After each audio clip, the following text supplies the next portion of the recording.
Good evening, everyone. It is 7:03. I'm going to call the meeting to order. If we could please stand for the pledge. The flag is over here. Pledge allegiance to the flag of the United States of America.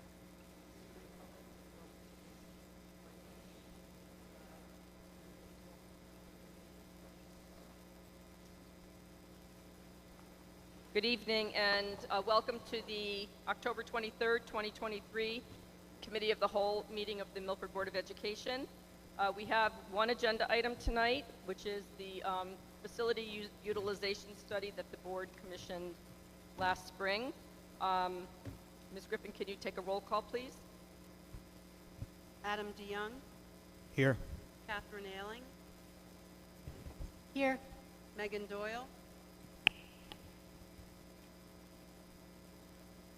Ms. Doyle is remote. She's traveling, so we'll make sure she turns her camera on in a minute. Andrew Fowler. Here. Tracy Irby. Here. Emily McDonough Souza. Ms. McDonough Souza is on maternity leave and excused. Gary Pellicetti. Una Petrosky. Here. Cindy Wolf Boynton. And Susan Glennon. Here. 9 members. Thank you. All right, Dr. Kutaya, I'll turn the meeting over to you to start the proceedings. Thank you, Ms. Glennon. Thank you, members of the Board of Education. I'm grateful for this evening, an evening that I am going to term information gathering evening. I'd like to set the stage for why we are here this evening and what the purpose of the facility utilization study and enrollment projection update that will be made to you this evening. So for me, I reflected on why do we need a review and analysis of the use of our buildings and the enrollment currently and what it will look for the next 10 years. And those two, to me, go hand in glove, but they are not the only parts of the story. For me, this evening includes a better understanding of the future enrollment in Milford Public Schools, a better understanding of the current use of our facilities, a better understanding of the capacity of our buildings, dependent on how we're currently using them, and a better understanding of how school buildings can be used for the next 10 years. This information, along with the information we gathered through the community conversation this month, the feedback we're gathering through Milford Measures, the performance of our young people, the feedback we get from our staff members, the improvement plans we have moving forward, those are all things that will be coming together for me as I lead the Milford Public Schools. All of these pieces of information will help us make decisions on how to move forward together with this board. So for me, while to date, the conversation on our school buildings has been primarily driven during budget season, it is much greater than that. See, my perspective is that our decision on the use of school buildings should be based on what are the educational experiences we want for our students moving forward. What are the demands of the future workplace that are, am I echoing? I thought I heard two of me there for a moment. For me, it requires us to understand what the demands of the future workplace is to determine what we want in our school buildings as learning experiences for young people.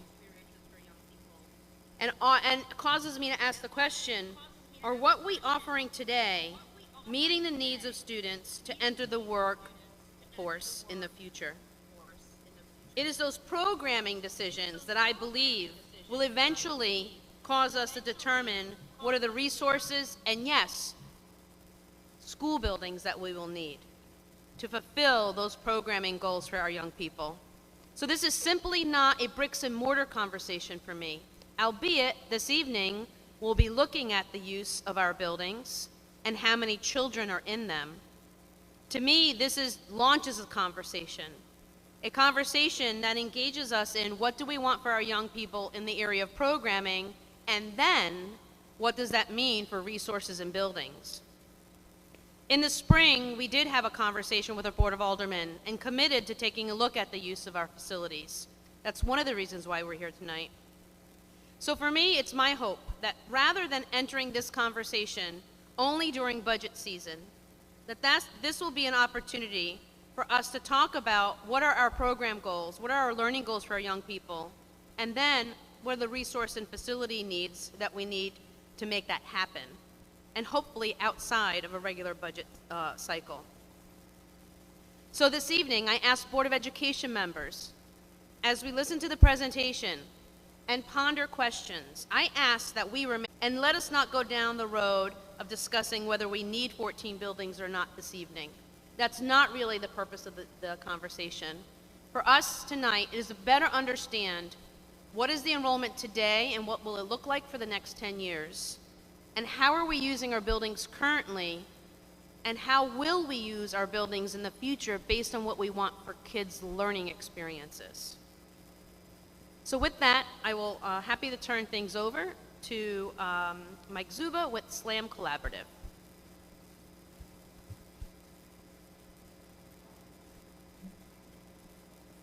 Thank you. Let me get started here.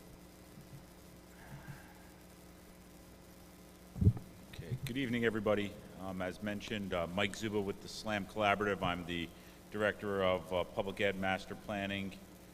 For tonight, we have several key areas to discuss. As already mentioned, was the enrollment projection update. This is an update to the full projections that we developed last year. I'm going to go over the capacity process in general of how we're able to go through and define capacity within each of the buildings, and then touch on the elementary, middle, and high school capacity and utilization. That's the part of the presentation where we marry those enrollment projections to the capacity analysis itself. So getting into our enrollment projection update, as part of the facility utilization study, it's always good to have the most current enrollment, so we began this facility utilization study back in the springtime, with the bulk of the work happening over the summer. Really kind of keyed in on the upcoming school year. In order to be able to really have the best information in it, we also went ahead and, based on the October 1st enrollments for this year, updated enrollment projections so that the children in each building that we're counting seats for are reflective in the enrollment numbers, and also have the most recent data to project going forward for 10 years. When taking a look back at our projections from last year, they performed very well. I think one of the things that did jump out was that the K enrollment came in slightly higher than we had projected, but overall, by grade level grouping, the enrollment projections performed very well. I'm trying to minimize this screen, hopefully everybody can still see. With the elementary projections, about 30 higher than we projected, the middle school about 9 lower, the high school about 4 lower than we had projected. So overall, looking at the K-12 within 16 students. Just touching on a high-level overview of some of the demographics that we look at. The census data came out in the last several years. Looking at the last decade itself, we had a loss of about 1%, so about 700 residents. The DPH provides population estimates as well through the Connecticut DPH. They're showing between 2020 and 2022 a growth of about 600 residents, so really about a wash then if you were to take that and compare it back to 2010 numbers. But really looking at the demographic profile is where we really get into that level of information as it informs our enrollment projections. And in this chart on the lower right is where we begin looking at those different age cohorts, the 5-year age cohorts from 2010 to 2020. And it's no surprise Milford, like many of our communities in Connecticut and in the Northeast, you're seeing growth in those individuals that are over 50, over 55. And we're seeing some losses across those that are those older adults, so those really between 40 and 55 years of age. But we're also starting to see growth in those that are in their mid-30s, so really growth in those 30 to 34-year-old cohorts, really the next generation of families having children in many of our communities. The most prevalent data that really impacts our enrollment projections is the BERTs overall. Understanding what BERTs look like 5 years prior is a really great bit of information that plugs directly into what our future kindergarten is going to look like. So over the last several years, Milford saw some increasing BERTs. Prior to that, from 2015 through really 2018, we had BERTs were relatively flat. And then starting in 21-22, we've had BERTs increasing, reaching about 500 just last year. Using data that was year to date from both the DPH and the town clerk, we're able to extrapolate what BERTs look like for 2023, and all directions are pointing to the BERTs dipping back down to about 415. So even though we had some BERT growth in the last several years, we're also seeing this year it's bringing about a dip in the BERTs. We use the data that we have for females of childbearing age, as well as the 2020 fertility rates from the National Institute of Health, to be able to project what BERTs would look like going forward.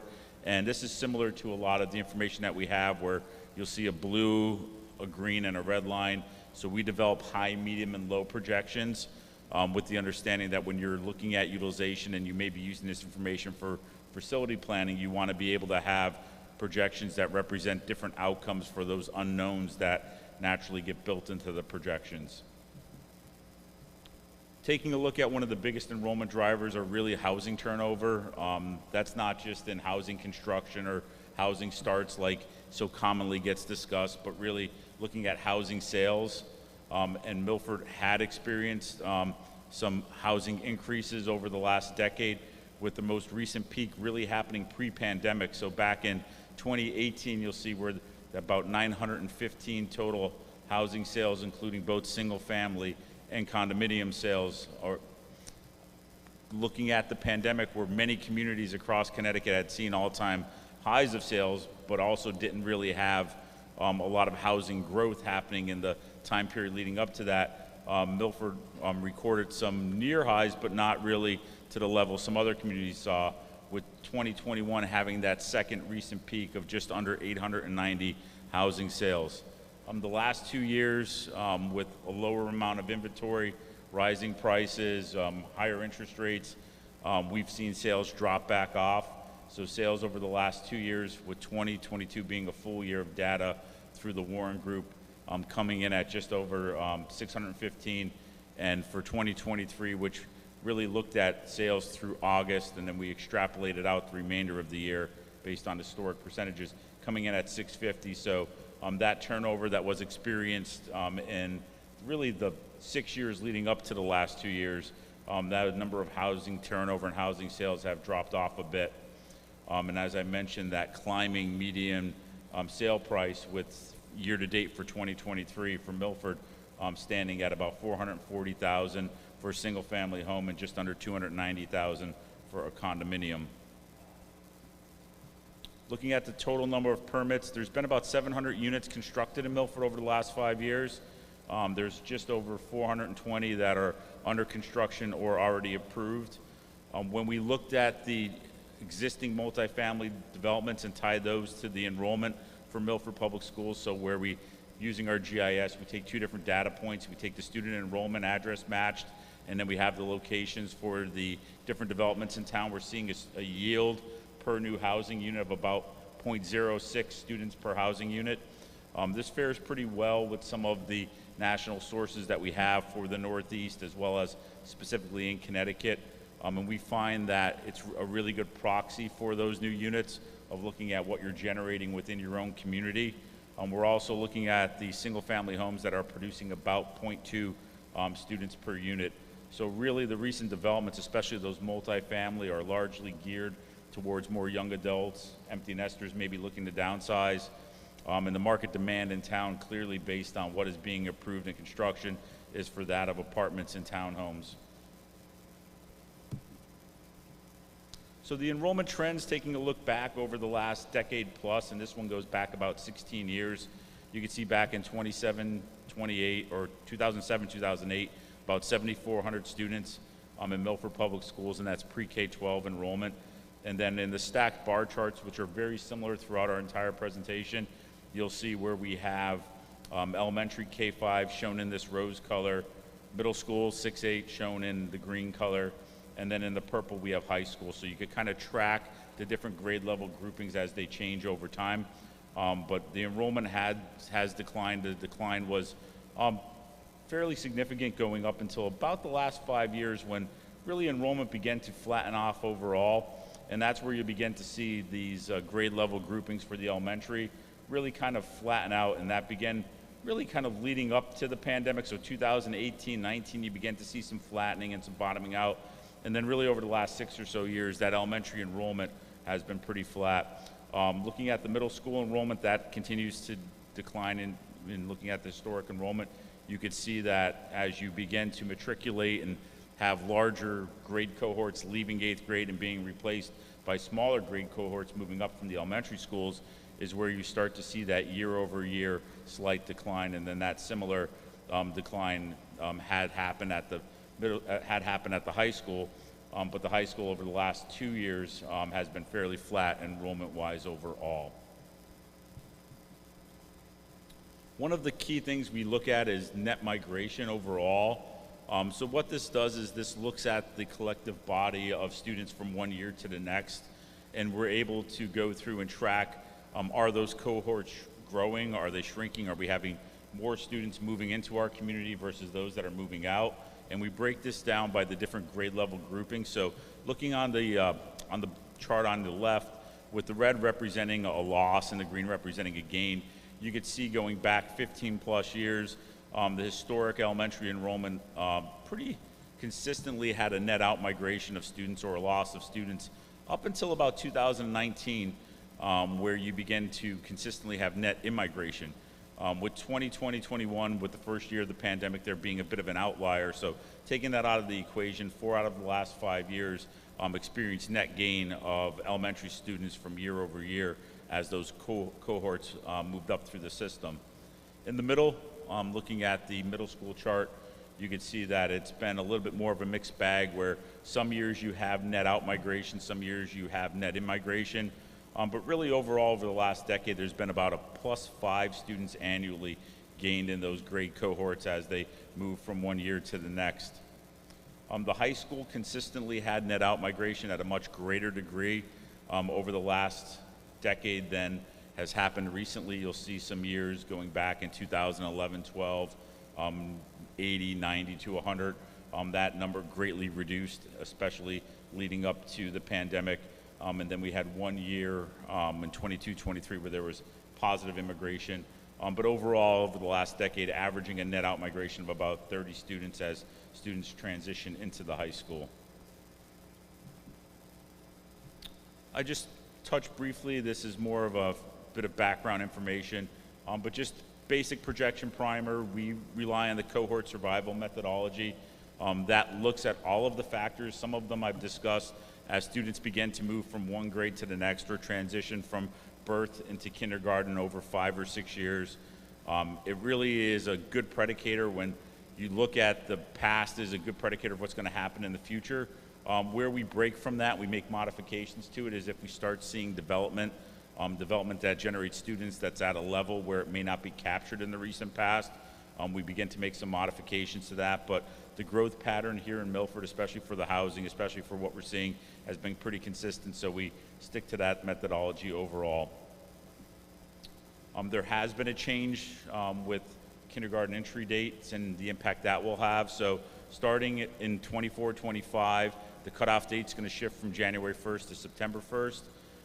This is going to result in large, and it's not just Milford, this is everywhere in the state. Through legislation, there's going to be a much smaller eligibility window if you were to strictly adhere to that, with only an 8-month eligibility window for those kindergartners in that birth year versus typically a 12-month window.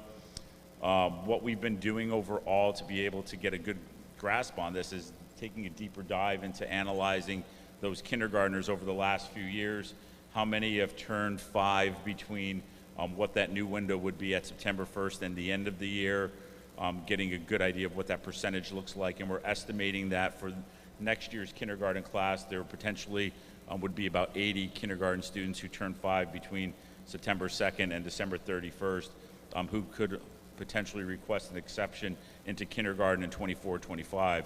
So without trying to do a census or get into everybody's individual circumstance, because we don't know what those decisions are going to be, we've created 3 different models for kindergarten in order to accurately capture that. So our low model is assuming of those 80 kindergartners, about 60% who turn 5 years in that window are going to be granted exceptions. Our medium model goes through those same assumptions. We're assuming 80% of those 80 students would be granted an exception or be allowed into kindergarten. And then our high model assumes 90%. So similar to how we model out total enrollment, we're having a different number of kindergartners just because of that unknown in the legislative change that was just passed this past summer. Our additional assumptions that pre-K will hold at about 245 students annually over the next decade. What I've discussed from the housing, the student immigration, and our birth modeling that we've done will also prove accurate. You'll see a little bit later on where we have the blue, the green, and the red lines. Those are representing our different models. Our high model assumes, of course, higher births, and an average of 509 for the years that we don't know. So to generate 10-year projections, you always have a number of births that you're going to need to be able to project for those kindergarten classes in the future. This assumes it'll be about 509. For the medium model, that assumes it'll be about 486. And for the low, 463. We also go through mathematical modeling for student immigration and the growth of students from year to year. So when we looked at the last several years, we want to be able to kind of weed out some of those anomalies, including the first year of the pandemic, as well as taking a couple of the good years of data before, a couple of the good years of data after that. But overall, our high model assumes that there'll be a 0.8% immigration. That's a little bit higher. That aligns with the last 3 years. Our medium model assumes there'll be 0.6. That's more in line with that 4-year average. And our low model assumes it'll be 0.3, which is below what those averages have been in the recent past. So when we ran through and we developed our 3 ranges of enrollment bands and projections over the next few years, those assumptions that I talk about are drivers to that, especially in the last half of our projection. So as we really work out into that years 5 through 10, that's where those assumptions on births, the assumptions on housing, things that we don't really have certainty on. It's not like projections in the first 5 years where you have children in seats, you have known births, you have a good birth-to-K relationship, and especially for the middle and high school, where you have children in seats that are going to progress through, you have much greater certainty there. So in our first 5 years, we have a tighter banding of about 130 students between those 3 different models. As the models go out a little bit further, we have a banding of about 370 between our high model and our low model. But what you'll see is that both the medium model, shown in green, as well as the blue model, shown in high, are in general agreement of growth likely to continue. It's just at what point and at what level. And we're really not looking at a huge difference here, really even going out 10 years. We're looking at 5,400 students from a pre-K-12 standpoint out in 2033-34 versus 5,560 students. And when you look at 14 buildings, the number of grades, the number of classrooms spread out across all of that, it's not really a huge difference when it comes into play from a utilization or a capacity standpoint. But based on all of the research that we've done, we really feel that the medium model is in best alignment for the 10-year trend based on the conditions that we've looked at over the last several months. So going forward, that's the model that we've plugged into the overall utilization analysis, and you'll see a little later on when we're looking at our grade level groupings and our specific buildings talking about utilization. So within this medium model, similar to the historic enrollment that I talked about, we're using the same color scheme overall. I mentioned that pre-K-12 enrollment is going to be pretty flat going forward, and then get up to about 5,300, 5,400 towards the latter half of the projection horizon. I think, you know, it's a little bit easier to focus on the different grade level groupings. So especially with the elementary school, as we move ahead, we see 2256 next year, and that's a little bit uncertainty based on those 80 students that we're estimating to fall in that kindergarten window eligibility.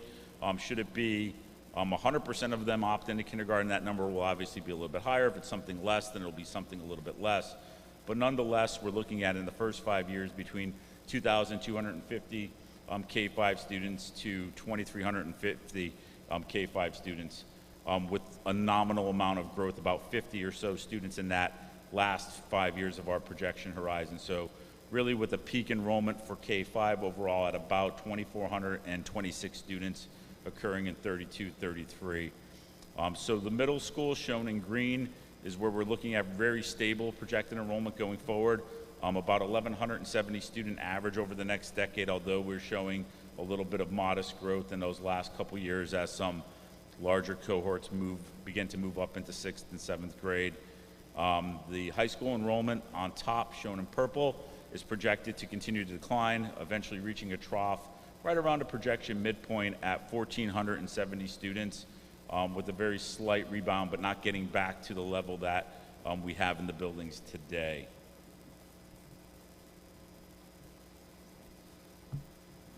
That is... All right, well, I'll just talk through the elementary. I don't know why that chart has a slash through it there. Thank you very much, that's very helpful. So looking at the individual school projections, we could see that we have a different clustering of schools. So looking at the first 5 years, we're looking at Orchard Hills as well as Live Oaks are gonna experience the greatest growth at about 9 to 10% overall. We're also looking at some more modest growth, really between 4 and 6% at Pumpkin Delight, at Mathewson, Calf Pen, and Orange Ave. The remaining schools are all projected to experience slower growth. And then the last half of the projection horizon, we're projecting slower growth as we begin to have a little bit more flattening of the enrollment overall. So this chart works. So looking at the middle school, in the first 5 years, we're showing Harborside as well as West Shore having declines of 3.5% and 7.3%. East Shore is projected to have a 1.6% increase.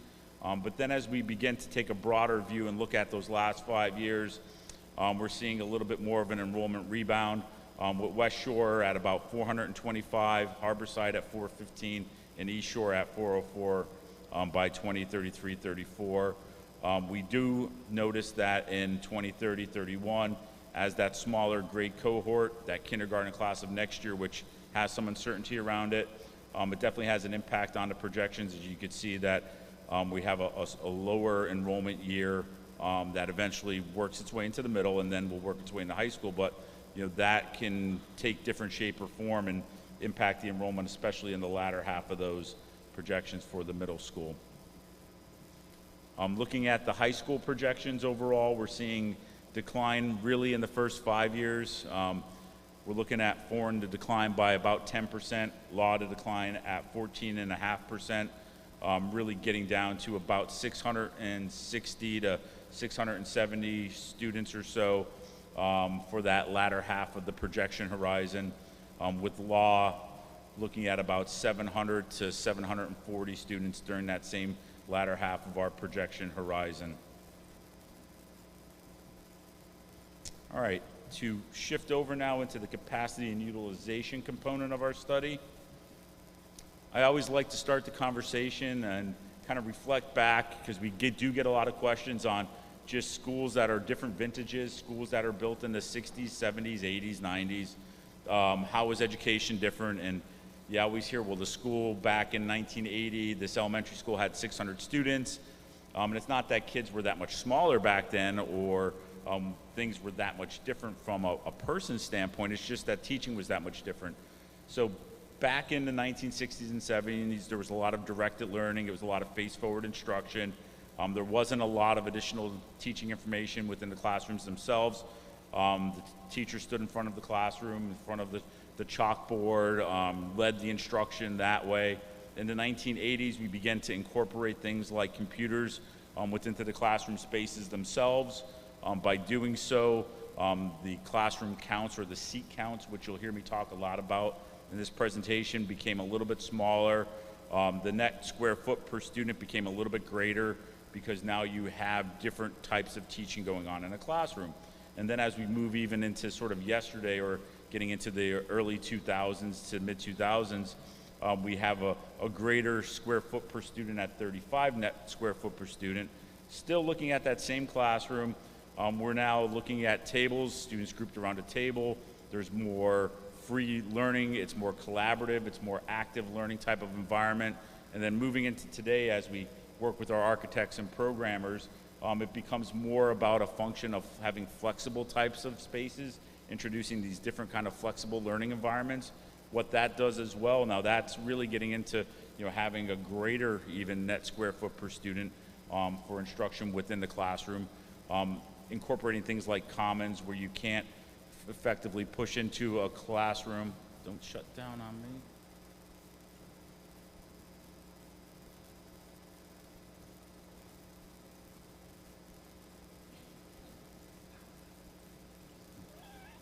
I tried to click the button in time, I just couldn't get there. All right, we can still see the one on the right though. Resulting in 24 seats in the classroom, still requiring a little bit larger classroom, but also requiring some greater space per student. All of those things impact the capacity in our buildings. Buildings that are of an older vintage have been retrofit to accommodate yesterday and today's different types of pedagogies for learning. Also, when we begin to look at spaces where back in the 60s, 70s, and 80s, we had many more of our classrooms dedicated to grade level instruction. What's grade level instruction? And I'll simply put it in from a standpoint of an elementary school where the children show up, they're in their homeroom, they by and large spend a good portion of their day within their homeroom. As classrooms and education evolved over time, we started to see some of those spaces now take on different shapes and forms. And walking through Milford Public Schools, it's no different here, especially when I begin walking through some of the buildings and I start to see an expanded media center in 2 full-size classrooms versus a building that'll have its own dedicated media center. So we have spaces that have taken shape in full-size instructional room, displacing our former instructional classrooms. We have rooms where now we're having dedicated spaces for art, music, resource or special ed are now taking up full-size classrooms. And we also have the need for additional support services within the buildings themselves. So where we have instructional coaches, both reading and math, they're now requiring space to be able to do their jobs, as well as social workers, school psychologists, guidance counselors now are being retrofit into full-size classrooms in these separate suites. Sometimes it's 1 full-size classroom, sometimes it's 2. And what you can clearly notice that is the school building of yesterday, which had much larger blocks of grade level instruction and much less support, much less from an enrichment standpoint. Today's learning is having a better blend of those spaces, taking those former instructional rooms now and putting them into still instructional use, but it's not for that typical homeroom purpose that we saw of 30 and 40 years ago. So to touch on our process, and I'm not going to go through every floor plan or every schedule or every inventory, we would be here all night and everybody's heads would be spinning, but ultimately the process begins with really getting an understanding of the use of space in the buildings. And with having done this work over the summer, it really became an exercise of like, how are you planning the spaces for the 23-24 school year? So we begin with creating clean floor plans that we can scale and mark up, work with the building leadership to identify different uses, what's located where, ask questions through questionnaires. Do we have good adjacencies? Is this room functioning well? Especially where we get into the middle school and high school, it's understanding the scheduling of the rooms. So it's not just the physical room itself, it's understanding, well, what periods is it being used? What are the down periods? Is the prep being done in the room? Is the prep not being done in the room? Ultimately getting to the point where we're now creating an inventory. And then once we have that level of inventory, it's time to be able to go out and ground check what we're seeing. So walking through each of the facilities themselves, walk through in the summer, all the school buildings. Also did a second visit to be able to observe some of the buildings themselves with students in the buildings, the movement through the buildings. Looked at core spaces, things like cafeteria, what is the capacity for the cafeterias, look at the gymnasium, look at those major areas that are outside of those instructional classrooms, but also have an impact on what exactly is the operational capacities of those buildings themselves. The other part of the equation is understanding the loading levels across the different grades, being able to apply those to it, understanding the placement of the district-wide programs. So where we have district-wide programs, we want to be able to understand that space, because that space is now residing in one or more building. We now have to be able to account for students that are in that space throughout the day, as well as being able to deduct that space as available space for the operation of the school. It's necessary as a district-wide program, but it's also now one of those additional layers that we have to factor when we're looking at the operational capacity within that school community itself. So starting off with the elementary schools, Milford's a system you group by neighborhood, I'll call it, even though neighborhood's just a nice way to say address. So where we are talking about having street lists, we have known attendance zones. You also have a mix of pre-K 5 and K-5 buildings. We want to be able to understand that, as well as having district-wide programs that are really spread across most of the buildings. I had 7 of 8 on our summer inventory, where there's 7 of 8 elementary schools had district-wide programming in them. So we want to be able to understand that. So we use the blended loading level because as we look back over time and we look back ahead, what was once a K classroom may not be a K classroom next year. It may be have a different grade in it. But also we know we have a number of instructional rooms throughout the building. So we use the blended loading level of 22 students per classroom, and that factors in both pre-K, K, and 3 through 5. We also go through the process of, with our district-wide self-contained special ed, we loaded those at 7 students. We saw loading anywhere between 6, 8, depending on the students that are in there. So we thought 7 was a good number, and it's a number that we've used in our past studies, especially for those types of programs. So as we worked our way through it, having done many school capacity studies, school utilization studies, planning for new schools as well, we've applied an efficiency factor to that. So what the efficiency factor is, it accounts for the demographic variability of the different neighborhoods that feed into a school. Always a big part of the conversation, and I know for those that do school budget planning or looking ahead from year to year, you always have grades that are on the cusp of needing another teacher or another FTE or another section, and some that are below. When you group by neighborhood and you group by zone, you're at the whim of the demographics. Sometimes you have the perfect amount of students and it works out and splits out perfectly. Other times you may be below your class size target.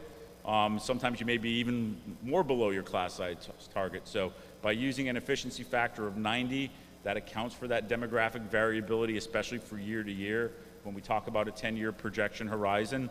So when we apply that 90% efficiency factor to our number of 22, we represent an overall average class size of about 19.8 students per classroom at 100% utilization. So if each of those grade level instructional rooms, not support rooms, not art rooms, I'll touch on that later, if those grade level instructional rooms all on average load 19.8, that would be on target for what we're looking at for utilization. And when we say 100%, we're not saying that that's overcapacity, we're saying that's operating right at that 19.8 overall spread across all those grades. From our experience, we've never seen schools that can operate at max capacity.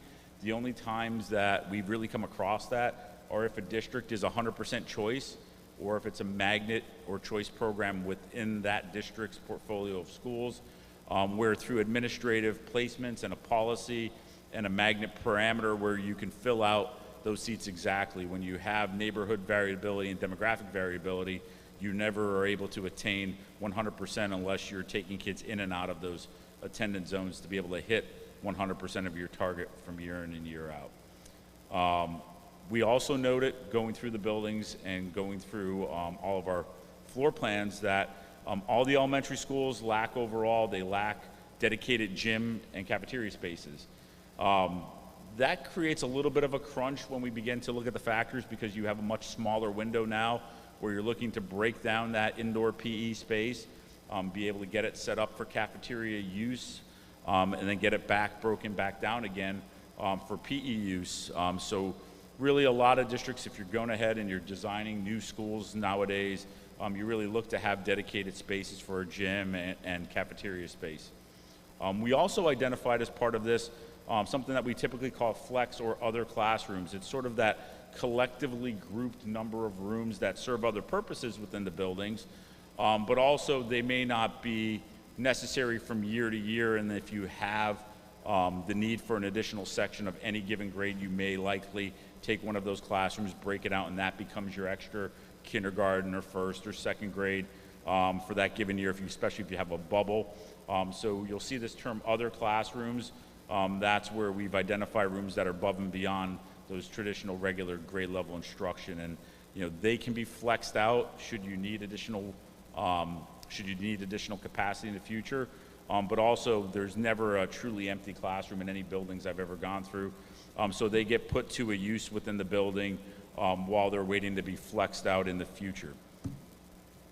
So as part of the elementary schools, we worked with the administration to develop what we're calling just this guidance document. It becomes a little bit of a standard deployment, especially when you're looking across buildings that have different types of classrooms. They have different types of core spaces. Some have dedicated library media centers. Others don't have dedicated library media centers. Some have purposefully built suites for school psychologists, social worker, counselor.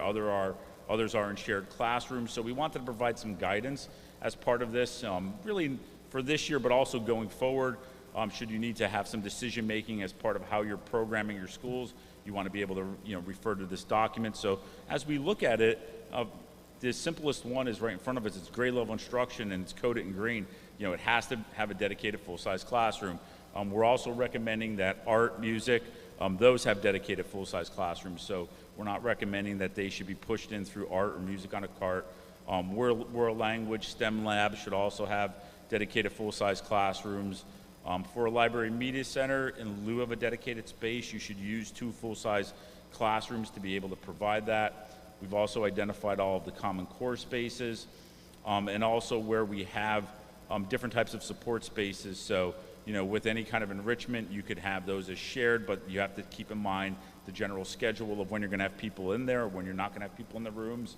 The same can be said for OT/PT. We did see a combination of uses within rooms that also housed OT/PT. Some of those had band or strings in those off periods or off days of the week to ensure that they're being utilized throughout the week, but they may not have the need for that space each day, each period of every day.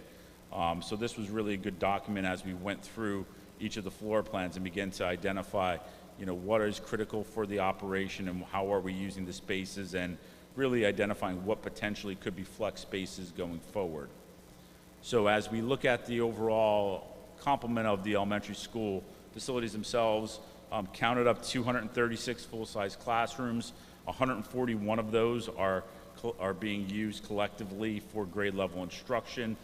We also added into that 24 spread across the 8 elementary schools, these other or flex rooms that can contribute to capacity. However, we recognize they're having a different use in them today, but should enrollment warrant, they could be used as well, and those got used for the planning capacity. So as we calculated our planning capacity, we really took into account not just the grade level that we're using today, but also those other instructional space or those other classrooms or those flex spaces overall.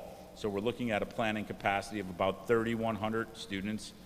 That's pre-K-5 spread out across the buildings. We do not count the capacity of the gymnasium themselves. We did note where a gym may seem a little bit small or the library media center may seem a little bit crowded, but those aren't really capacity contributing spaces. So really those kind of grade level instruction are really what drives the elementary. So we had a bit of a range of utilization. The average was just under 80. Utilization ranged from 71 to 88, and this is based on the October 1st enrollment overall. When we tied it to those projections I talked about earlier, and I apologize that that one chart was cropped off, but this is kind of the main point that I wanted to talk about. So we took those capacities for each of the buildings, and I won't go and read each building itself, but your building capacities really range from just over 310 to 520, with really a lot of them falling in that mid-threes range. But when we tied that enrollment projections to those capacities going forward, it painted a pretty clear picture. So right now we're at about 79% utilization. In the next several years, as enrollment ticks up for the elementary schools, we get to about 82, 84% at the projection midpoint, and then it really kind of levels off with a peak of about 86% lasting for the last 4 years, really over 85%. We have a little bit of a different picture on the bottom chart. I wanted to look at a seat surplus and deficit, because I know sometimes when you talk about utilization, just percentages can be a little difficult to translate. So I wanted to look at seat count overall. So in our more highly utilized buildings, we're showing Live Oaks having space right now, but then getting around that 100%. Remember, that 100% isn't saying that it's overcrowded. It's saying that it's getting right at that sort of optimal target, averaging about 19.8 students per classroom across the board. So that's kind of right on the mark. And then we have a number of schools that have a healthy surplus, so really anywhere between 40 to 60 or so seats. And then we have some that have a larger surplus of seats. So where we see Mathewson at about 124, Orange Ave at about 100, and Meadowside at about 82. That's really where some of our capacity lies going forward, and that is in a lot of those other or flex spaces that we noted as part of our utilization there. But looking at it overall, and I always like to look at elementary school within that 5-year window. It's where we have our greatest confidence with our projections, but it's also a good horizon for short-term planning. We're looking at about 500 seats off of our operational capacity. So the middle schools become a little bit different. We know the students aren't homeroomed in the same room every day as they are in the elementary schools. So we have to apply a little bit different efficiency factor, and we see different models throughout our different clients that we work with. In Milford, you have an A through H, 8-day rotating schedule. Through conversations as part of this process, teachers also own their own rooms for prep space. So we see in those down periods, teachers are preparing for their next round of classes that they're teaching. You also have dedicated rooms for all your electives. And across the board for the middle schools, all 3 of the middle schools, students get the electives out of a list of them. They have voices for choices, which it's a philosophy for students being able to get the electives that they choose. A lot of times in districts that we work in, that's not always the case, and we see where there's some have greater subscribership, some have less, but ultimately they provide their top 2 or 3, and then ultimately we hear just based on capacity or based on the number of staff, they're not always able to grant those. So kudos to Milford for being able to do that. We looked at a loading level of 24 for middle schools, applied across the board, and then to be able to account for that scheduling, we applied a 65% utilization factor. Typically, for that efficiency or utilization factor, we fall anywhere between 65 and 75% at the middle school level. What that tells us, and I went through each of the spaces that were used, you can absorb existing students within those buildings. I walked through the buildings themselves when they were in full session with students in classes. It's really just going to result in getting class sizes closer to that 24 guideline that I'm calling it, versus having the need for additional classrooms themselves. So, as you look at enrollment and say, well, what if growth doesn't follow the curve of the projection model? Well, they can be absorbed within the existing classroom and the existing teaching model itself without crossing a limit of where you would be at from a class size standpoint. So going through this now in the middle school level is where we really start to have more dedicated spaces. We have purposely designed spaces and built spaces. We have robust spaces for things like visual arts, band, choir, classrooms or band rooms with risers, and choral rooms with risers, and tech ed spaces, things that are now major parts of the program, but they're not just a regular classroom per se, where it's the same box that you're seeing across the floor plan itself. So for the middle school, we not only inventory the full-size classrooms themselves, but we look at those large dedicated spaces, and those dedicated spaces as well as the classrooms go hand in hand as being able to contribute to the overall capacity. So we have about 100 spaces collectively in the middle school that contribute to capacity. We have a planning capacity for East Shore at 524, a planning capacity for Harborside of 508, and then West Shore at 487. Looking at our enrollment for 10-1, our utilization for the current year ranges and proportionately a little bit greater decrease in East Shore as we're projecting the enrollment to tick up there, getting up to about 77% utilization into the mid 70s in that last part of the horizon. But collectively, not a major change, so about 325 seats there. For the high school, it's a more similar exercise to the middle school. So really looking at now the scheduling, looking at dedicated rooms for electives. We also looked at the class size of those electives, so seeing some variability across the offerings. We used the efficiency factor there of 70%. Typically for high schools, we use 70 to 75%, so it was right in line with what we typically apply. Very rare to see a high school go above that just because of how it's scheduled and how it's operated. Also using a loading level of 24 there themselves, and not noted here, but done for the middle school as well as the high school. So for any of those resource or dedicated special ed spaces, we use a lower loading level for that to align with what the guidelines themselves. So factoring in the full size as well as those purposefully built spaces, we collectively have 164 spaces across both schools, 86 at Foreign, 78 at Law. We net out some of the resource and support spaces, so where you see that number will decrease.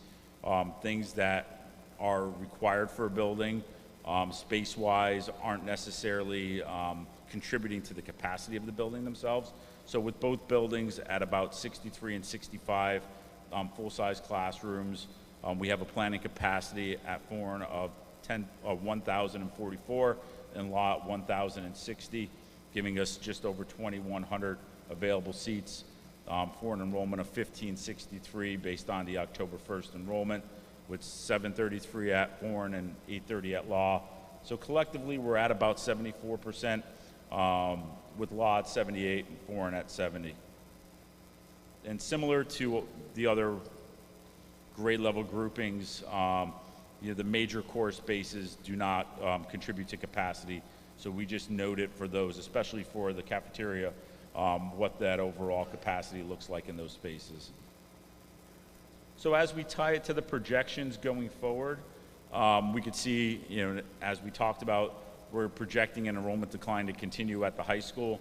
So as we work our way through that projection midpoint, especially kind of focusing around that 27, 28, 29, 30 year, collectively we're at 65, 66% utilization, about a 4% banding between the two buildings themselves, and then kind of looking down at that seat surplus deficit, we're at around 380 to 350, and it varies from given year to year. And what this tells us is that your classrooms they're either dedicated spaces or they're clustered uses together. You have your cluster of science rooms, you have your cluster of language rooms, and it really becomes a function of class size as you can look to that to be able to absorb students while still maintaining your parameters. It's not that we're finding empty or rooms that aren't dedicated. These rooms are dedicated. It really becomes a function of class size where you. So as I try to wrap this up, and I'll be glad to kind of take on questions, I think some of the key points, looking at pre-K-12 enrollment, it's expected to increase slightly over the next decade, about 3%. We provided a high, medium, and low. That's the medium projection. The high is going to be slightly above that. The low is much lower than that. But we likely see the medium being the correct model going forward. The elementary school is projected to increase by 5% in the next 5 years. That is really where our greatest confidence is, and then 7.4% thereafter. The middle school, which we by and large have students in those seats, they're in the elementary schools now. We're looking at about 3.3% in the first 5, then 4.4 in the last 5, averaging about 1,200 students over the next decade. And then the high school is projected to decline by about 12% over the next 5 years, averaging just over 1,525 students. We did have a bit of a band in the elementary utilization. I mentioned we had a bit of a range between the lowest and the highest utilized school. But overall, it's projected to average about 84% from that projection midpoint on. The middle schools are projected to average about 77% over the next decade, and then the high schools collectively stand at about 67% over the next decade. So with that, I'll turn it over to the board and glad to address any questions you have. Thank you, Mr. Zuba. Board members, so feel free to raise your hand if you have questions. Ms. Doyle, can you hear us? Turn your mic on.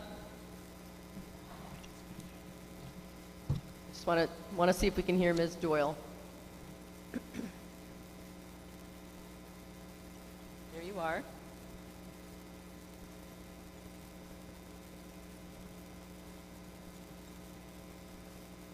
Can you speak so we can see if we can hear you?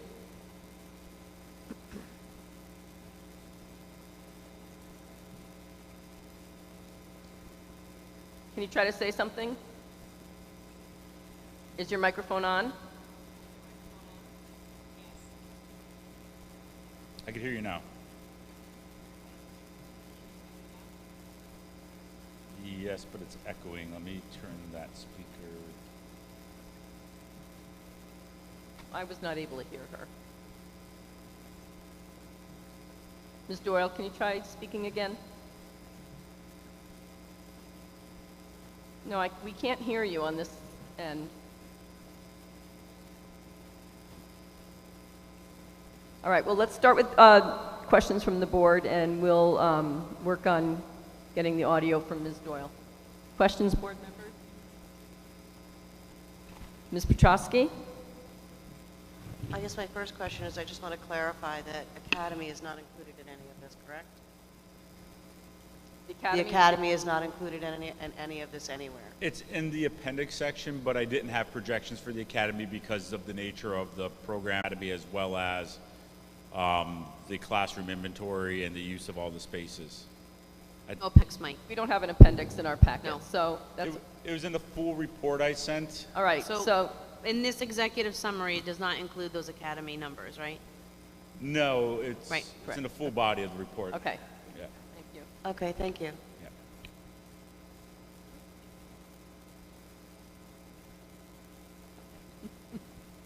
Any other board members with Mr. DeYoung? Thank you very much. I was hoping we could go back to the elementary school projections. We can just, I assume, stay on the last slide.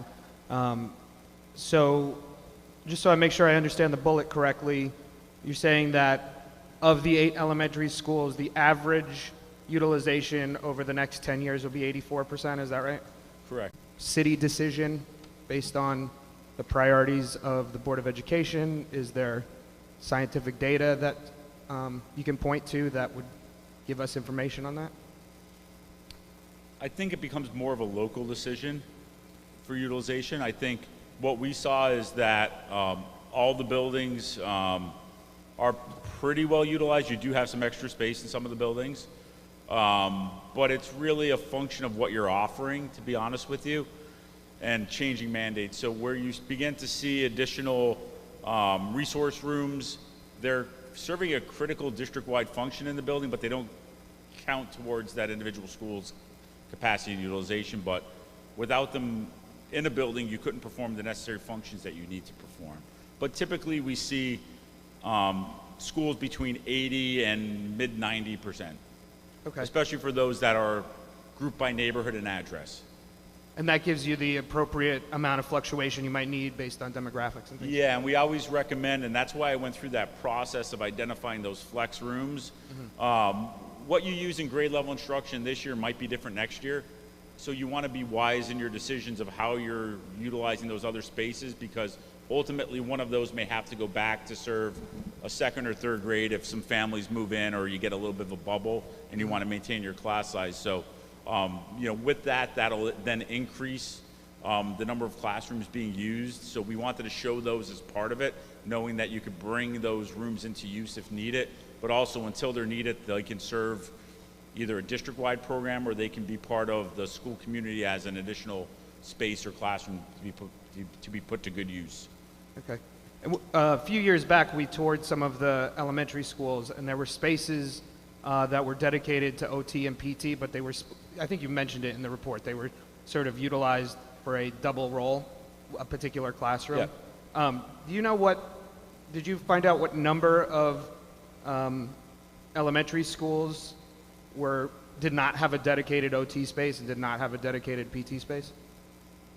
Yeah, I inventory those. That's in the full report in the floor plan section. You could actually see them. We color coded them, Okay. and we noted what the uses were, and we noted those that had the OTPT with some enrichment, and some of them maybe had strings that were just uses that were once or twice a week, and they were all served in that same room, just at different times. And when I went through and observed, you could see where the OTPT equipment was off to the side, and then they had, kind of it divided up appropriately, and you could tell that there weren't students in there with competing uses at the same time, but they were just used at different times, and they kind of just utilized the room to the best they can. So does that must impact the percentage of utilization, correct? So when you look at the percentage of utilization, you look at 24 kids, you said is 100%, 24 students in a classroom is 100%. If I have a classroom that's dedicated to 4 different things, like you said, does that impact that percentage? It doesn't, because on slide 24, where we have our standard deployment, we're netting out and assuming, if it didn't already have it, each school should have each of those spaces. So the OTPT room that also serves as a couple other uses doesn't count towards capacity. Okay. Unless they had an additional room that was above and beyond the standard deployment. So in some where we saw the coaches were in 2 different rooms with 3 coaches in one room, 3 in another, we recommended that if they needed the space, they could probably function pretty well in one room, because we saw that in some of the buildings where they were in one room. So through that other flexible classroom, we're quietly making that recommendation that could be a flex room. Okay. All right. Thank you. But we didn't count it towards the capacity of it. Understood. Yeah. Thank you. Mr. Zuba, could you please repeat? Ms. Doyle, you think you're all set with your microphone?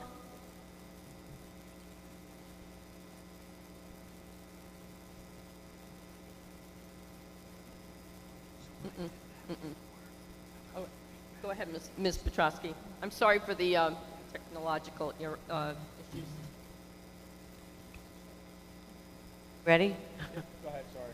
I'm sorry, when you looked at the high schools, did you also look at the ready-to-learn spaces there? Yes, we noted those. And is that included in the utilization study? The ready-to-learn spaces, I believe we've identified those, but I have to get back on whether or not that actually contributes into the capacity of the high school itself. Okay, thank you. The ready-to-learn spaces? The child, There was early childhood the based early courses? childhood Yes, the early spaces. child. I'm pretty My sure we apologies. inventoried those, but we deducted them out of the space for the high school capacity. But I don't think we included those in the elementary because it was separate. If that's what you're asking. Like, I didn't count that as part of elementary capacity. Thank you. You're welcome. I have a question about, I just want to clarify the in-migration and the birth rates. So how do we account, I think what you said was, if I'm understanding correctly, that you've accounted for an average number of in-migration. I ask because I work with families with young children, and I daily hear of people, people call me, or I hear others speaking of them, families that have moved into Milford with young children that were not born here. So they're coming to our, they'll be coming to our schools. So how did you account for that in this report?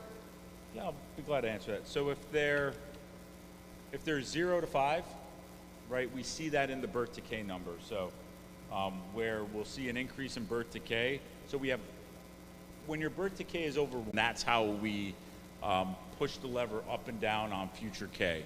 So when we're projecting K, we're looking at those things. And it really is the only way in lieu of trying to take. Programming in a district plays a critical role in how your schools are being used. Is that a fair statement to make? Yep. And you talked about the shift over the years from, from the 70s to 2000 and beyond of your shift from lecture type instruction to more collaborative learning. Yep. That was a really good slide. So I know you've been doing this for a long time. Can you speak to some of the trends that you're seeing in our area as with regards to facilities and programming? Yeah, I think when I walked through the schools and went through all the data, and you remember back in, I can't remember, it was 2011, 2012, we did the long-range plan. I remember back then, one thing that jumped out to me was just some of the use of spaces where you may not have had dedicated spaces for all the electives because there was more students in the buildings, there was less free classrooms, still trying to meet the schedule. So I think kind of where you stack up is you provide dedicated spaces for all of those electives, and if there's an interest, you're providing an elective for that, so you provide many of options. I think one of the things that stood out to me as well was just for middle schoolers to be able to kind of choose their electives and get those electives versus in some other communities we work in, and we see that they may pick their top 3 and they get one of those, right? So just the availability of absorption of students into those and the number of offerings you could have, that jumped out to me, as well as going through some of the high school spaces and seeing that there's kind of different plans in play of looking at some things are modernized, some things you're constantly kind of looking at what direction education's going, and you're thinking about those things in your programming and in your offering, and I could see that in the spaces as we walked through them, and we noted that that you're constantly trying to align what you're offering to what the students are looking for, which I think was excellent. Thank you. Ms. Doyle, do you have, you think we've solved the problem? Oh, okay. Thank you, Ms. Wolf-Boynton. Go ahead. So this question is from Ms. Doyle. On page 12, you say pre-K enrollment will average 245 students over the next decade. Can you clarify that number? Do you mean each pre-K class over the next decade will be 245? Or there's going to be 245 students total coming in? No, annually you will have 245 students each year for pre-K. And that's basically reflective of your current pre-K offerings rolled forward. We don't, unless we become a universal pre-K, we don't really project pre-K. If you offer it and provide space for it, typically you'll fill it. Thank you. You're welcome. So I wouldn't mind addressing that using my crystal ball for a moment. If we're just watching what's happening statewide with the kindergarten entry age, I would predict that while we won't hit universal pre-K, I would predict that our elected officials at the state level, including our State Department of Education and the Office of Early Childhood, will be looking for opportunities for more slots for preschool experiences. And will likely be looking toward public schooling for some of that. So I think with what we know now, 245 could be our average. I don't think we're too far away from needing to offer more preschool slots outside of in addition to what we're offering now. But that's also leans toward some of the future programming that we need to discuss with the board as to where are we going with the change in kindergarten and what does that mean for our 3- and 4-year-olds in the city of Milford. And I have another question from Ms. Doyle. Very good. She asks, can you explain step by step how the planning capacity is calculated? At what time is the efficiency factor multiplied?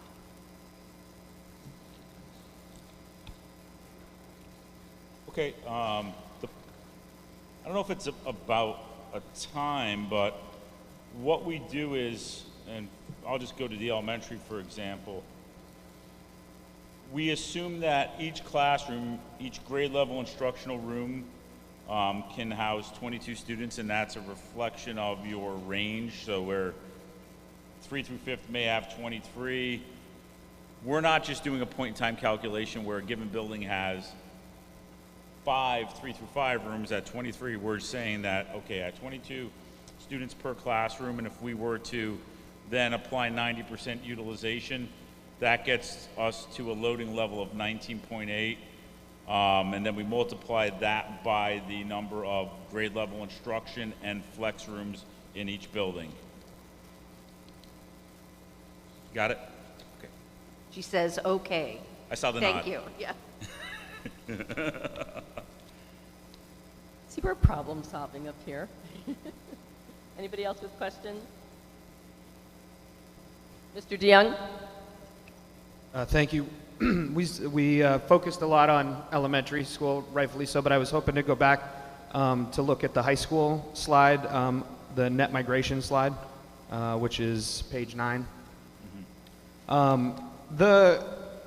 It jumps off the page at you how drastic the drop is in some of these years historically.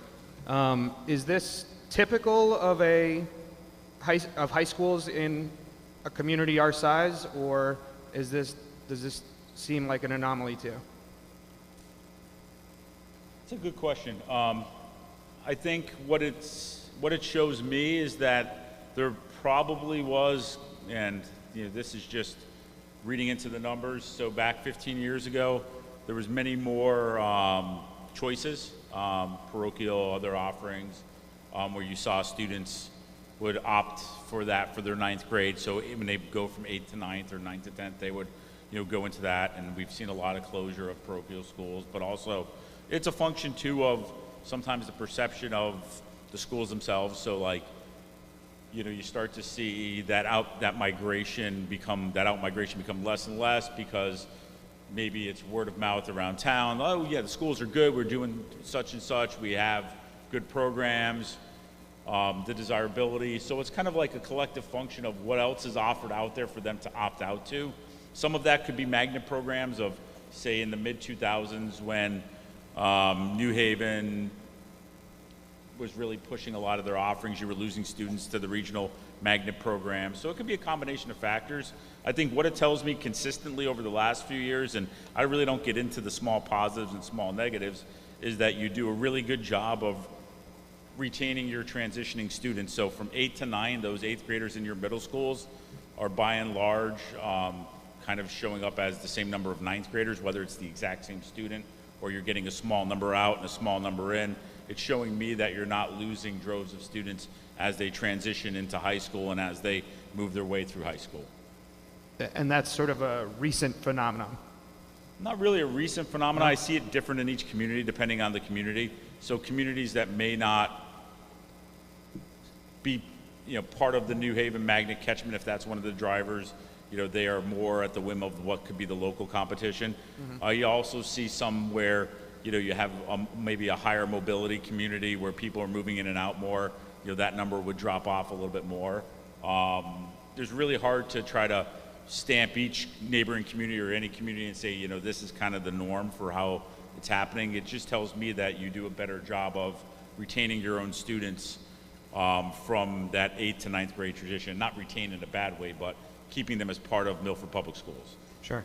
And then I wanted to ask you a similar question to what I asked you about the elementary school, the high school available seats. Oh, no, I gotta go way to the end here, sorry. Seat surplus also jumped off the page a little bit to me because it's gonna, you're projecting it to go up by 200 over the next 5 years. Is that? Mr. DeYoung, just can you tell us what page you're I'm looking sorry, at? yes, 32 of 33. Is that typical of what you would expect given, that doesn't take into account any programming that we would be adding because you don't have that data available. So when you see that number 736, is that alarming to you, or is that something that you are would be comfortable with? I think the comfort is in the context, to be honest with you. Okay. If you have one high school in town, and I know you don't, if you had one high school, then it's like, well, what can we use for this space, right? You have 2 high schools, but you can do the math and see that no matter how you look at it in the next 10 years, 2 doesn't fit in 1. you begin to look at opportunities and say, well, how can we make this more attractive, increase our offerings? Like, in some of the space that we may gain, are there opportunities to retrofit, to invest in some of the space, to add to our learning environments? And I think it's a good position to be able to have the space to add if you have the desire and you have the vision to add, versus if you're operating at 90% and you don't have much space, and the conversations around, well, we have too high class sizes, then you really can't add anything. Right. So I think from that standpoint, it creates a little different conversation. Okay, great. Appreciate it. Yep. Other questions from the board? Ms. Petrosky? I just wanted to follow up a little bit with, on page 9, the historic high school net migration. Can I ask, does that number of students include or exclude the number of academy students? Does it exclude the number of Students at the academy?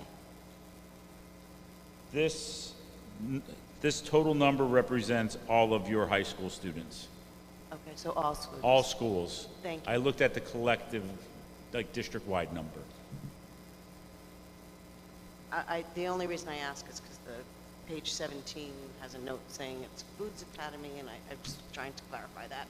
Thank you. And I did that later on because I wanted to tie those numbers to the buildings themselves. Great. For the Thank you so projections. much. Yep. Ms. Wolf-Whiten?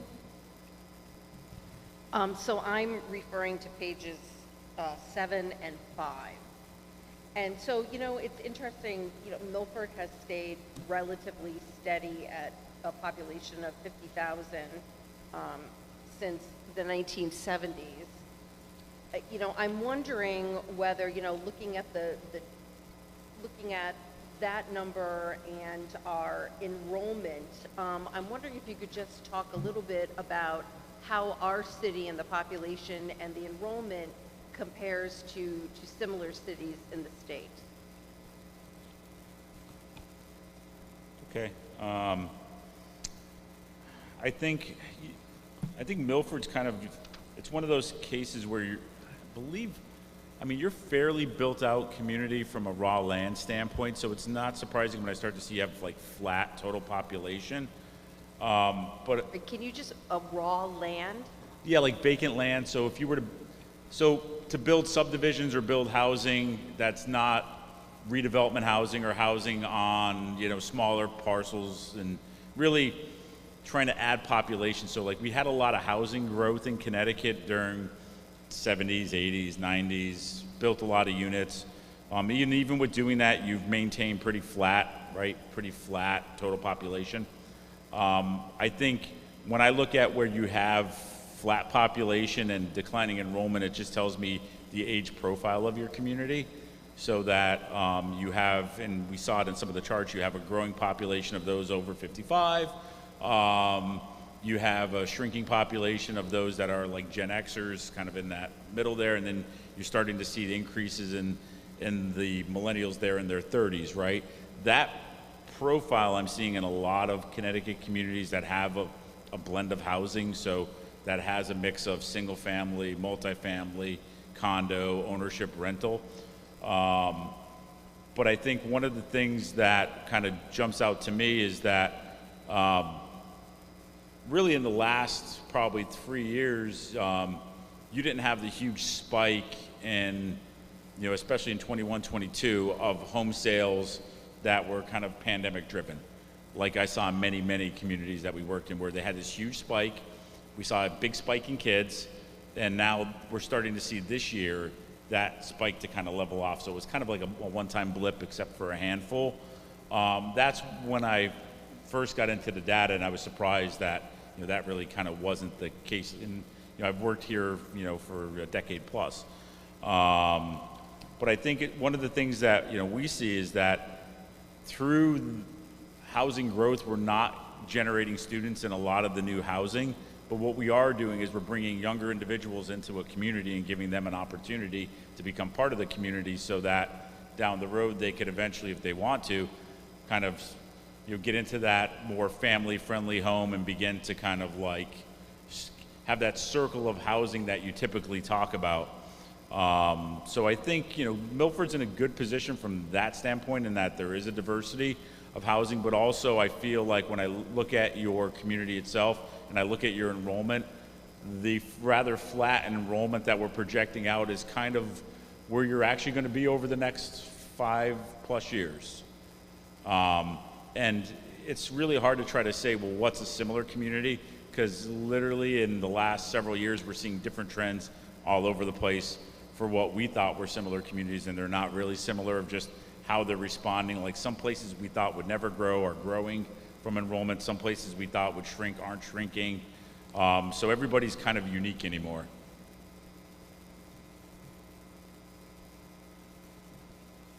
Other questions from board members?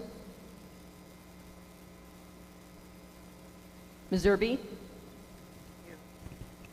On slide 24, if you could just explain to me, the elementary standard deployment, is that a suggestion or an observation of what we have here in Milford? This is a combination of what you're already doing, but also we took that, we had a lot of focus group meetings and we kind of codified it a little bit so that when you look at spaces and to have some kind of parity between the different buildings themselves, we're making suggestions so that an experience in one school is similar to experience in another school, where a school may not have 4 STEM labs, right? And another school doesn't have any. We're suggesting that everybody should have 1 because it fits in that model of education. So we're not saying you have to follow this. We're saying this is just a good guideline to better utilize your space, make decisions, and to have some equity and parity amongst the schools. And is there a similar sheet for middle school and high school? No, those already were operating pretty similar when we went through them. Where we saw the greatest differences, and that's why we did it, was just across the elementary schools. And when you have 8 of them, it's like you kind of want to bring, you have the urge to kind of want to bring them together so that everybody's kind of having a similar program and experience. Yeah. Ms. Doyle, did you have any other questions that you wanted to send over?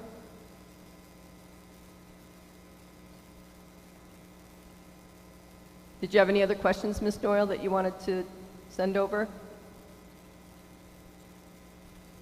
Okay, I'll take that as a no. Any other questions from board members? May I, Ms. Glennon? Yes. Thank you. Just to clarify, Mike, while we are flattening out for the next few years into 10 years, overall enrollment, what's being lost at the high school is being gained at the elementary. It is. So there's a shift in enrollment, and I think that's a nuance that we need to pay attention to. That while utilization looks one way now, it will look different in 2032 at the elementary. Correct. Right. Yeah, that's why I try to break it out in the stack bar charts and try to keep everything separated, just to kind of track the different waves through. Yep. And clarify on slide 20, where have all the classrooms gone? You didn't just create that for Milford. That's basically the trend of education in today.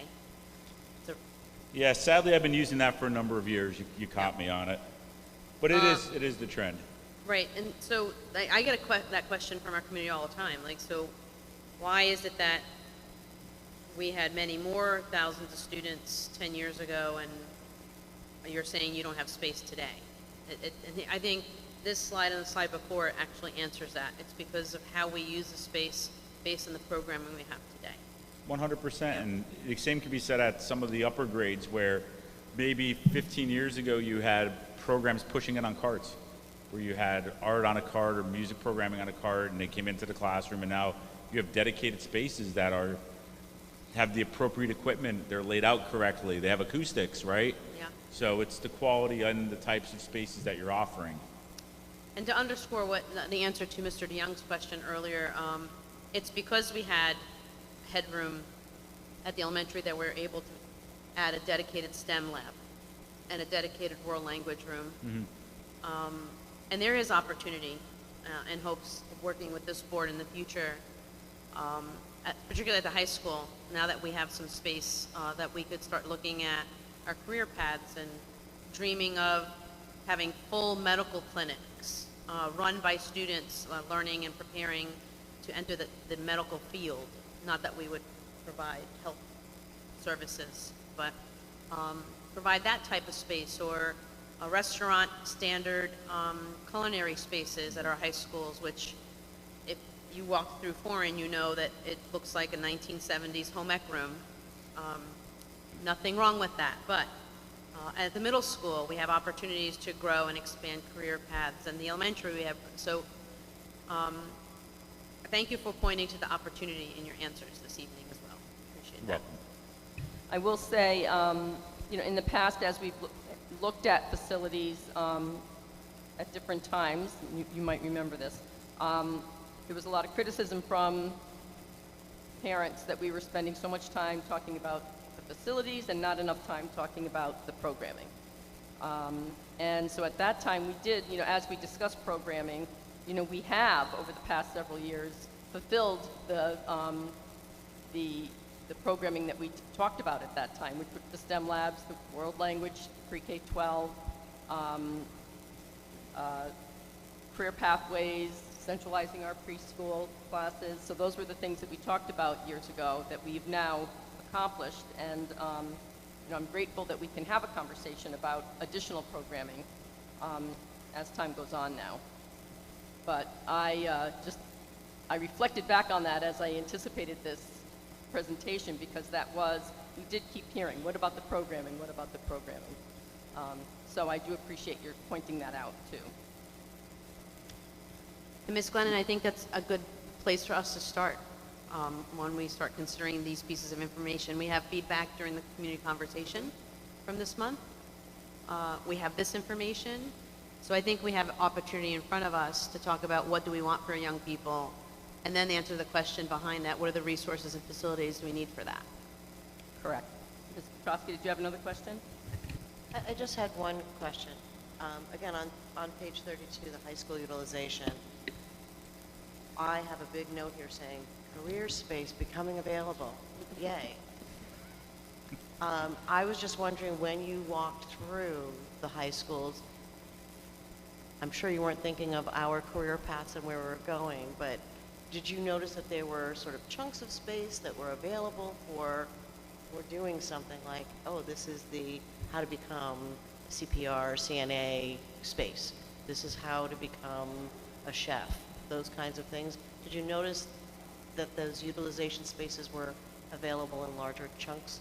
Yeah, they are there, and it's the vintage of the building as well as the programs that used to be in there, where you maybe had 4, 5, 6 cars in an auto shop right up on lifts, people working on them. Now is kind of an opportunity there to reimagine that space into something that lines up with a modern career technology pathway. So they're there in the buildings. Sometimes those spaces have already been, if enrollment's increasing, repurposed into classrooms or retrofit in other ways. But you still have a lot of it there to be able to kind of shape how you want to go forward with it. So board members, are we set to move on for the time being? Okay, we do have public comment on the agenda tonight, so I will read the public comment statement in the event we have anybody that would like to share comments with the board. Speakers may offer objective comments about school operations and programs. The board encourages speakers not to express personal complaints or defamatory comments about the Milford Board of Education personnel or any person associated with Milford Public Schools. Security issues and matters relating to negotiations and grievances will not be permitted, consistent with the principles of the Federal Education Right to Privacy Act. Discussion of students is prohibited absent parental waiver. Public comment does not allow for a two-way conversation between speakers and the board. We welcome and appreciate your comments and opinions, and all will be taken into consideration. Please note our meetings are televised and live streamed on YouTube. We ask that you state your name and address for the record and limit your comments to 3 minutes. And tonight, because this is a committee of the whole meeting, public comment is limited to agenda items only. And we will make note of any questions that come up. So we have a microphone up here. Can you just close the laptop? So if anybody would like to make public comment this evening, we have a microphone up here that you may use. Feel free to approach.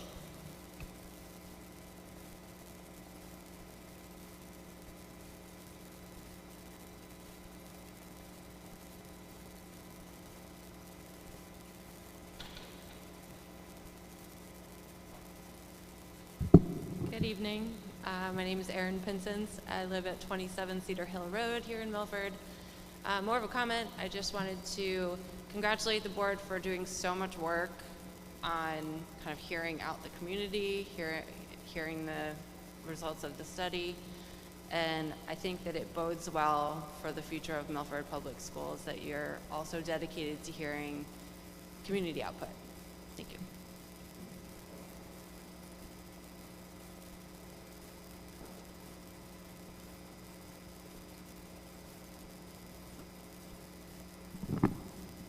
Hi, my name's Emmeline Harrigan, and thank you so much for a great presentation on our school facilities.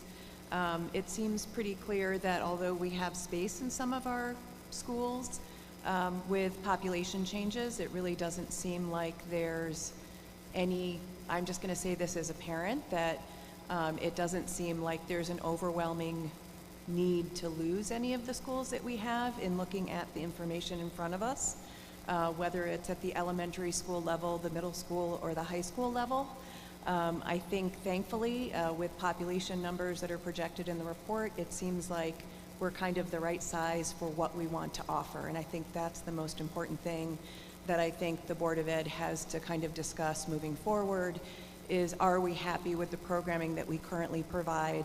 And I hope so, because I think I can speak for my students that they've had a really amazing experience in Milford Public Schools, and I hope that we stay on that trajectory and improve. Thank you.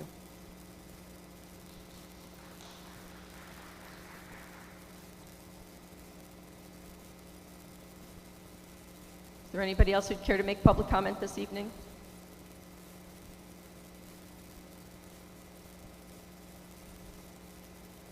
Okay, seeing none, I will entertain a motion to adjourn. Board members, Motion to adjourn. is there a second? Mr. Fowler has seconded. Anybody opposed to adjourning at 8:42? Okay, seeing none, we are adjourned. Thank you so much for coming out, folks.